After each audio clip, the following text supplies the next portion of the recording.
વડોદરામાં palace road પર આવેલા પૌરાણિક કાશી વિશ્વનાથ મહાદેવ મંદિરમાં ચોર ત્રાટક્યા હતા. કાશી વિશ્વનાથ મહાદેવ મંદિરના ગર્ભગૃહમાં મૂકેલી દાનપેટી તોડી નાખી હતી.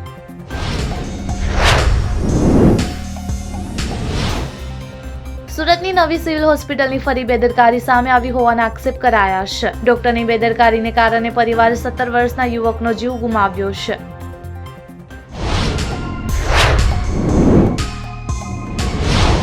અમેરિકી પ્રમુખ ડોનાલ્ડ ટ્રમ્પનો ક્રિપ્ટોકરન્સી માટેનો પ્રેમ જાણીતો છે. અમેરિકાના પ્રમુખ ડોનાલ્ડ ટ્રમ્પ તરફથી ફરીથી એકવાર મતલબનું નિવેદન સામે આવ્યું છે, જેના લીધે ક્રિપ્ટો માર્કેટમાં લાંબા સમય બાદ મોટો સુધારો જોવા મળ્યો હતો.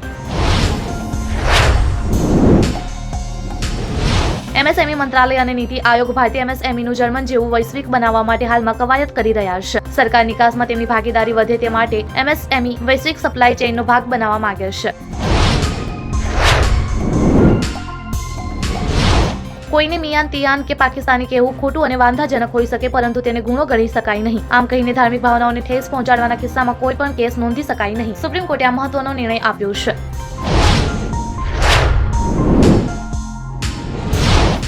પ્રધાનમંત્રી નરેન્દ્ર મોદી હાલમાં જામનગરમાં આવેલા વનતારા વન્યજીવ બચાવ કેન્દ્રની મુલાકાત લીધી હતી. હવે પીએમ મોદીની આ મુલાકાતનો વિડીયો સામે આવ્યો છે, જેમાં તે સિંહના બચ્ચાને વહાલ કરતા જોવા મળી રહ્યા છે.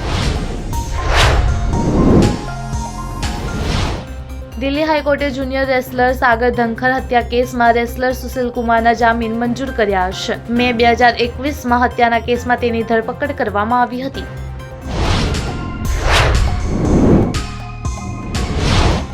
આઈસીસી ચેમ્પિયન્સ ટ્રોફી 2025ની પ્રથમ સેમીફાઇનલ ભારત અને ઓસ્ટ્રેલિયા વચ્ચે રમાઈ રહી છે. દુબઈ ઇન્ટરનેશનલ ક્રિકેટ સ્ટેડિયમમાં રમાઈ રહેલી આ મેચમાં ઓસ્ટ્રેલિયાના કેપ્ટને ટોસ જીતીને પહેલા બેટિંગ કરવાનો નિર્ણય લીધો છે.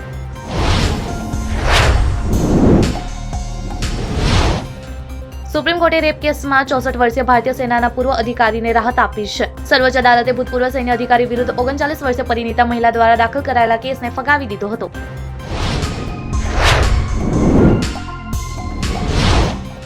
તાજેતરમાં અક્ષય કુમાર અને શિલ્પા શેટ્ટીએ એક એવોર્ડ ફંક્શનમાં હાજરી આપી હતી. ઘણા વર્ષો પછી અક્ષય અને શિલ્પાએ ચુરા કે દિલ મેરા ગીત રીક્રિએટ કર્યું હતું, જેનો વિડીયો વાયરલ થઈ રહ્યો છે.